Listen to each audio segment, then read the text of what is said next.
Nagulantang ang buong bansa ngayong araw matapos maglabas ng matinding pahayag si Vice President Sara Duterte hinggil sa di umano'y mga katiwalian sa loob ng Administrasyong Kuting. Ayon kay VP Sara, ilang matataas na opisyal sa gobyerno ang sangkot sa mga iligal na gawain na nagdudulot ng pinsala sa taong bayan. Sa isang pulong na isinagawa sa harap ng mga miyembro ng media, binigyang diin ni VP Sara ang pangangailangan ng malalimang imbestigasyon upang matukoy ang mga nagtatagong kasabwat sa katiwalian at mapanagot sila sa kanilang mga krimen laban sa bayan. Maraming mambabatas at mga lider ng oposisyon ang agad sumuporta kay VP Sara sa kanyang revelasyon. Inaasahan nilang ito ay magiging simula ng mas malawakang paglaban laban sa katiwala ng opisyal na patuloy na nagpapahirap sa mga Pilipino. Gayunpaman, may mga nagsasabing posibleng magkaroon ng matinding epekto sa political landscape ng bansa ang mga bahayag na ito, at ang ilan ay nag-aalala sa magiging kahihinatnang ng relasyon ni VP Sara at ng Administrasyong Kuting, lalo na ang mga kasamahan ng Pangulo sa Malacanang. Habang patuloy na umepekto ang mga revelasyong ito, ang taong bayan ay umaasang magkakaroon ng katarungan at mapapanagot ang mga sangkot sa mga irregularidad. Nananatiling abangan ang mga mamamayan ang mga susunod na hakbang ni VP Sara at kung paano ito harapin ang mga pagsubok sa kanyang laban para sa tama at makatarungang pamamahala. At yan nga ang balitang ating pakakatutukan. Ngunit bago ang lahat, siguraduhin mag-subscribe at i-hit ang notification bell para sa patuloy na pagtutok sa mga silyap ng bagong balita sa tunay na boses ng masa.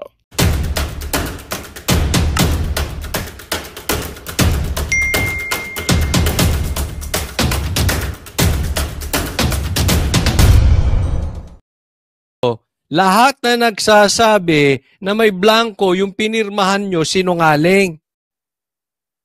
Diba? Gano'n kasimple yun eh. Oh. Dahil sinabi nila may blanco, ikaw walang blanco. So sino dapat paniwalaan ng taong bayan? Ikaw? Yung balitang yan, si Marian Enriquez. Sa gitna ng pagkwestiyon sa 2025 national budget, may banat si Senate President Cheese Escudero kay Davao City 3rd District Representative Isidro Ungab na nagsiwalat na may mga blanco o manong halaga sa Bicameral Conference Committee report.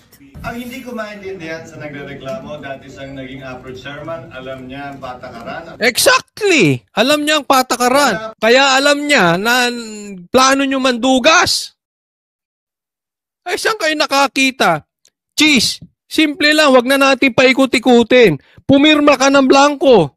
Tama o mali? Tinatanong lang kita.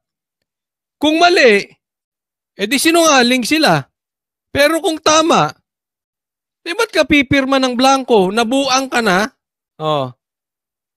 Pang dineklarang unconstitutional na Bicameral Conference Committee report. Paglilinaw ni Escudero. Eh bakit nga? Kayo ba? Etong mga to, alam mo ang ganda nung pagkakasabi ni Attorney Vic. Niloloko tayo nitong mga ito, pinaiikot-ikot tayo nitong mga ito. Kayo ba, papirma kayo ng blanco? Siguro pwede nyong gawin kung kayo ay nabuang. Pwede nyong gawin kung pera nyo yun. Pero ito, pera ng taong bayan. How irresponsible is that? Ang ganda ng pagkakabanat dito ni Attorney Vic. Simplihin natin, dapat may managot dito.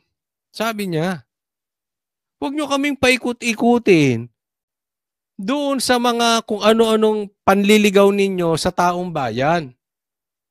Merong nalabag, meron silang ebidensya, merong blanco, pero may pirma. Dapat may managot. Huwag nyo na kaming binubudol. Pambihira naman kayo eh. Hindi ang enrolled bill ang kumakalat na may mga blankong items. Hindi yan So, ang kopya bakit pinirmahan nyo? yang isinumite kay Pangulong Bongbong Marcos na pinirmahan niya. Kaya ang tanong ni Escudero, ano ang kinikwestiyon ni Ungab? Mali yun. Kasinungalingan yun at hindi totoo yun. At kung blanco man yung nasa GAA, hindi pwedeng i-release ng... Hindi nga GAA. Tingnan mo kung paano tayo niloloko. Hindi nga GAA yung sinasabi, BICAM. Ang layo ng spelling ng GAA sa BICAM. Tingnan nyo ha. Tingnan nyo. yung sinabi ni PRRD, BICAM. Ang ini-insist nito, GAA. Yung sinabi ni BBM na sinungaling si PRRD dahil ang pinirmahan daw niya ay kumpleto na. Eh bakit parehas kayo ng tono ni BBM? Hindi nga GAA by kami. Ano ka ba? Waiter o Senate President? Hindi ko na maintindihan eh. Kasi parang nabulag ka. Ang linaw-linaw. Sir, ang linaw-linaw, merong blanco. Ikaw ba talaga ay gusto mo maging Senate President? O gusto mo maging waiter ni Lisa? Kasi parang ano ka lang eh. Wala, parang puro ka na lang pang-a-assist. Ay isa na nga ang tono nyo ni BBM eh. Alam nyo, ganito, simple to. Dalawa lang yan. Para sa akin, dalawa lang ito. Sinungaling si PRRD, si Atty. Vic, at si Ungab. Una, yan yon. Una ha, sinungaling yung tatlong yan. Si PRRD, si Atty. Vic, at si Ungab. Or, pangalawa, sindikato kayo. Kasi nagtatanggol kayo pare-parehas na nakikita ninyo na may mali na nga doon sa blanco. At ipinagtatanggol nyo yung kamalian na posible makapagnakaw eto mga to na naglagay ng figures ng budget dyan. Naunawaan nyo? So dalawa lang ang pagpipilian ng taong bayan. Kaya kayo mga manunood, tatanong ko sa inyo, sinungaling ba yung tatlo? Kasi kung totoo tong sinasabi ni Chis Escudero, sinungaling si Atty. Vic, sinungaling si PRRD, sinungaling si Ungab. Pero kung totoo sinasabi ni PRRD, ni Atty. Vic at ni Ungab, sindikato to mga ito, instead na hinaharap nila yung problema at nagtuturo sila kung sino ang may kasalanan, nagkakampihan, nagsasagipan. Para ano? May kanya-kanyang pakinabang? Ano ito? Sindikato. Ano pa ba ang tatawag mo ron? Sindikato. Hindi ko po kayo pinagbibintangan, kaya nga may choices eh. Sinungaling yung tatlo o sindikato kayo. Kayo mamili. O kung yung mga manunood. Kasi ano bang karakteristik na sindikato? Malakas sa politiko. Powerful.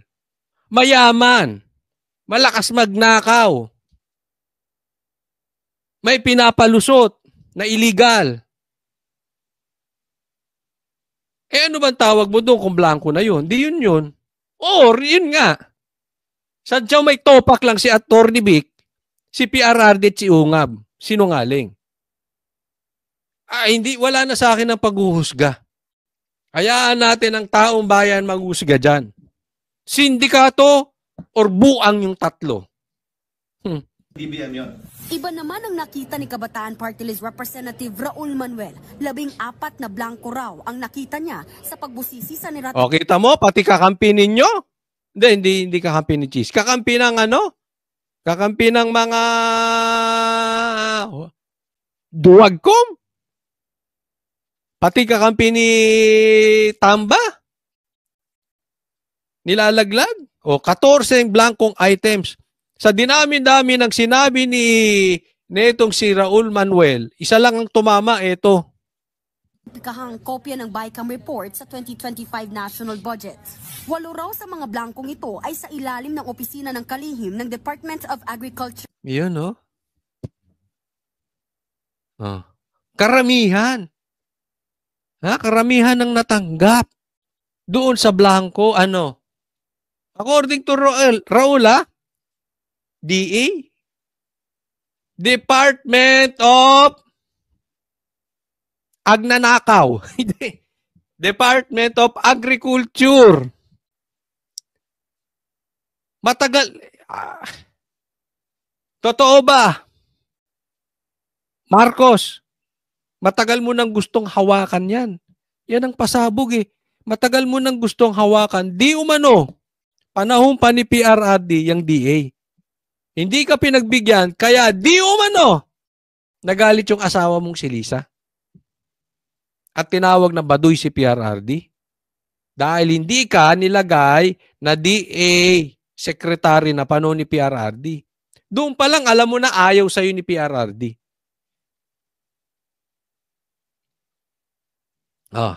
Tapos, nung naupo kang presidente, ikaw na presidente, ikaw pa ang DA secretary. Tama o mali? Di ba? Akalain mo yung Marcos? Tapos ngayon, ang may malaking anomalya patungkol dito ay patungkol sa Department of Agriculture. May naaamoy ako. Tanong, umaasenso ba ang DA? Naayos ba yung mga magsasaka natin? Ang dami ko kang nakakausap patungkol dito eh. Puro na reklamo ng mga magsasaka natin. Kumukuha na lang kayo ng mga bigas sa ibang bansa. Nalulugi na dito. Kulang na nga kayo sa suporta sa mga magsasaka natin. Di ba? Naku. May dalawa rin sa Bureau of Fisheries and Aquatic Resources. Isa sa Philippine Coconut Authority, isa sa National Irrigation Administration, at dalawa sa Unprogrammed Appropriations. Very disappointing to know na totoo na yung BICAM report na nakarating sa mga mambabatas na niratify ng House at ng Senate. I mean, yung BICAM na niratify ng House at Senate may blank. May tinama ka rin sinabi, Manuel. Kaya lang, ako, tanong lang, Raul Manuel, ha? Tanong lang. Bakla, di, bakla. Sorry. Hindi yun ang tanong ko. Baka naman nagpapataas ka lang ng presyo. Ha? Kaya nilalaglag mo yung mga kasamahan mo dyan sa Quadcom na mga kaibigan mo na kasi dito, kinakampihan mo si BP Sara, kinakampihan mo dito ang Duterte. Kasi sila ang nagpasabog nito, si Duterte, di ba? So nilalaglag mo rito yung mga kasamahan mo dyan sa Kongreso. Maganda nga yan, at least, di ba? Pag tama, purihin. Pero baka nga nagpapataas ka lang ng presyo. Ha? Nambabantay kami sa'yo, ha? Bantayan natin to. Pag eto, biglang tumahimik sa dulo. Maraming ganyang politiko, kaingay-ingay. Pagdating sa dulo, biglang bumibitaw, biglang tahimik. Pero yung pagkakamali, hindi pa rin nabubuksan. Hindi pa rin nasusolusyonan yung pagkakamali. Diba? May mga ganyan. Bibirahin yung mali. Yung mali na natili pa rin. Patuloy. Pero tumahimik na. Hindi na binabanggit. Kaya bantayan natin yung mga katulad nitong si Raul Manuel. Pag eto tumahimik, nasalpakan ng bunganga nito ng e-money. Bakit ba nasalpakan ng bunganga nito. Di ko na alam kung ano sinalpak dito. Basta may isinalpak. Malaki siguro. Kaya tumahimik. Hindi kita pinagbibintangan, ha? Sinasabi ko lang, babantayan ka namin. Pag tumahimik ka dyan, bigla-bigla. Kasi ngayon, ang ingay mo eh. Ang ingay mo, para kang bakla. Para kang bakla.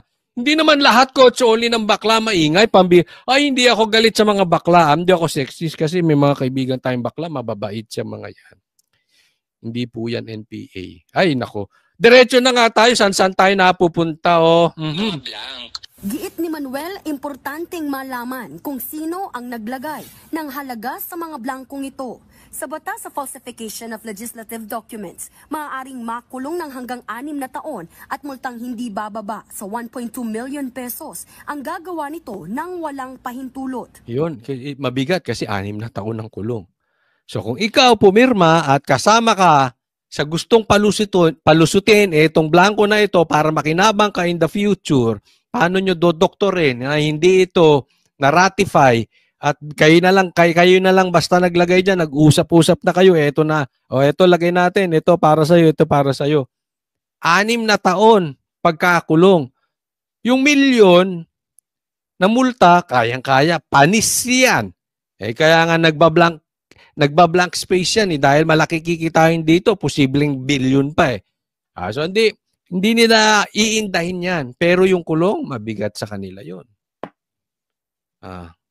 Kaya, ipagtatanggol nila yan. Alam ka namang aminin, ay hindi, pumirma ako doon kasi gusto naming palusutin yung budget. Ay kasi, para kami na mag-decide na nga hindi na ratify, hindi na namin pinag-uusapan, kami na lang. Mag-uusap, o dagdag, bawas na lang, o gano'n. Yung pera ng taong bayan, tayo na magdesisyon. Atin na lang ito, dagdagan natin, bawasan natin dito, ganyan-ganyan. Alam nga aminin yung ganun. Buang ba kayo? Siyempre, hindi. Makukulong kayo Pagtatanggol nyo. Diba? So, yun lang yun sabi ko Sindikato kayo o sinungaling sila, PRRD, Atty. Vic at saka UNGAB. Panawagan din ni Manuel sa mga kapwa kongresista na miyembro ng BICAM magsalita na. Ayon naman kay dating Senator Ping Lacson, dapat mabusisi ito ng maigi. Kung ang enrolled bill daw ay iba sa ratified BICAM report, ang Kamara raw na in charge sa pag-imprenta ang dapat magpaliwanag. Ganyan daw ang nangyari noong 2019 na maraming nabito sa budget nang madiskubre na may mga maanomalyang pinasok sa printed enrolled bill na wala naman sa ratified BICAM report. Hanggang ngayon, wala pa ring pahayag ang nagbitiw na chairman ng House Appropriations. Alam nyo, napanood ko tong kay Ping Lacson. At meron dapat managot dito. So, depende lang sa sitwasyon, sabi niya, ang talagang dapat bagsakan nito, itong Kamara, ngayon, pwedeng yung Kamara at Senate, or pwede rin kasama mismo yung presidente. No? Mahaba ang kanyang paliwanag patungkol doon. But one thing for sure, may blanco Ibig sabihin, halimbawa, bigyan ko kayo ng halimbawa. May namatay, may dead body. So may patay, may pumatay. So pagka may patay, may dead body, halimbawa sinaksak, may mga saksak, namatay dahil sa saksak, may dapat managot. Diba? Sino ang dapat managot dun? Ganyan yung issue dito. May blank space Ang problema nila dito na nakikita ko na malaki, yung iba, posibleng walang alam, ay posibleng hindi kasabwat, hindi kasali. Pero may alam. Kaya nga ang tanong ko sa inyo, sindikato ba kayo? Bakit busal ang bibig ninyo? Hindi po pwedeng nandoon ka, halimbawa namatay yung isang tao sa saksak, nandoon ka. Alam mo kung sino yung nasa loob ng bahay bago siya mamatay. Magsalita ka. Kung hindi ikaw ang pumatay, nandoon ka Sabihin mo sino-sino yung mga tao doon. Same thing dito. Kung wala kang kasalanan at ikaw ay siguro sinabi o sige, pirmahan mo na yan, kami nang bahala. Wala kang talagang kasalanan dito. Hindi mo plano mangurakot. Pero may alam ka. May alam kayo. Dapat nagsasalita kayo. Hindi nyo na malulusutan ito. Definitely may mali. Kriminal po ito. Pera ng taong bayan, naghihirap na po tayo. Anong gagawin nyo dyan? Tatahimik kayo at i-deny nyo, sasabihin nyo lang, wala namang blank space.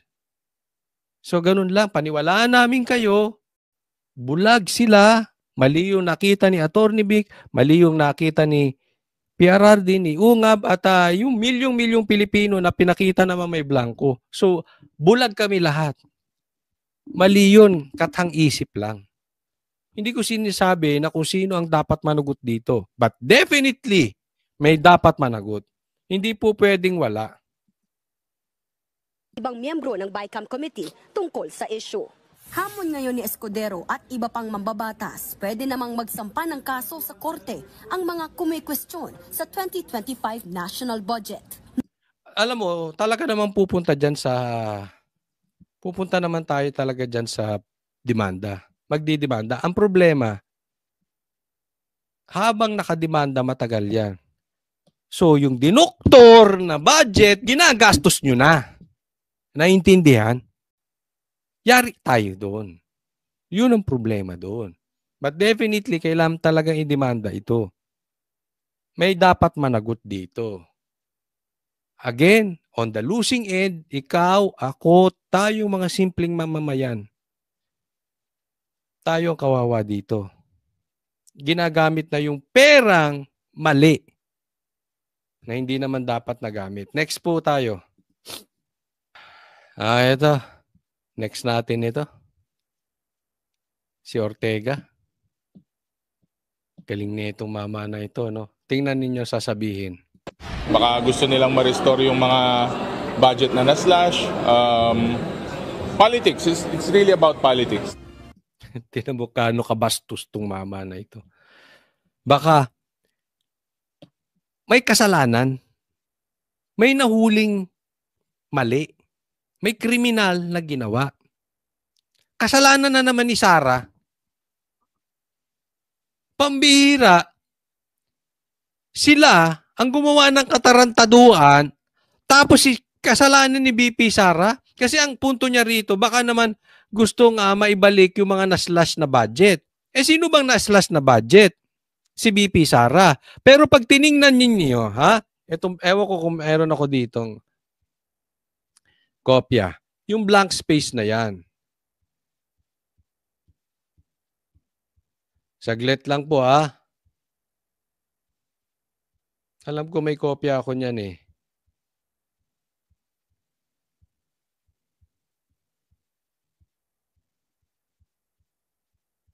Hindi ko makita. Basta ganito yan. Ang daming na doon sa original, tapos may blank space,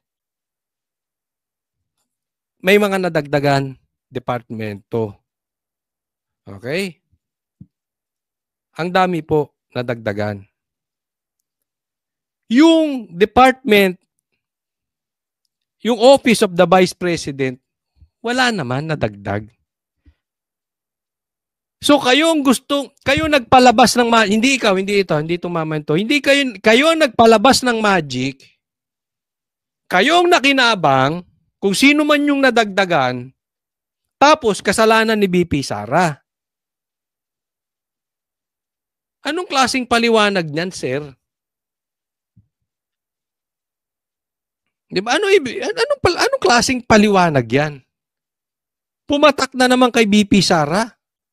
So pagka merong nabubuking, nakatarantaduhan ng mga iba mong kasamang mga politiko, kasalanan ni BP Sara. Ganon. Pamumulitika lang ito ni BP Sara. So pag yung si Congressman A nabukong magnanakaw ng Duterte, instead na imbestigahan nyo, totoo ba yung pagnanakaw, ibintang na lang kay BP Sara. Halimbawa, may namatay na congressman at ang sa loob ng building na kung saan maraming politiko, instead na imbestigahan ninyo, ibintang kay BP Sara kasi si BP Sara orang Duterte. Magandang balita ang hatid namin sa inyo ngayong araw. Sa pagtatapos ng aming balitaan, nagbigay kami ng mga mahalagang impormasyon. Maraming salamat sa pagtutok at pagsuporta sa aming programa. Huwag kalimutang manatili sa mga susunod na araw para sa mga bagong balita at mga kwento na dapat nating abangan. Mula sa Boses ng Masa, magandang araw, Pilipinas!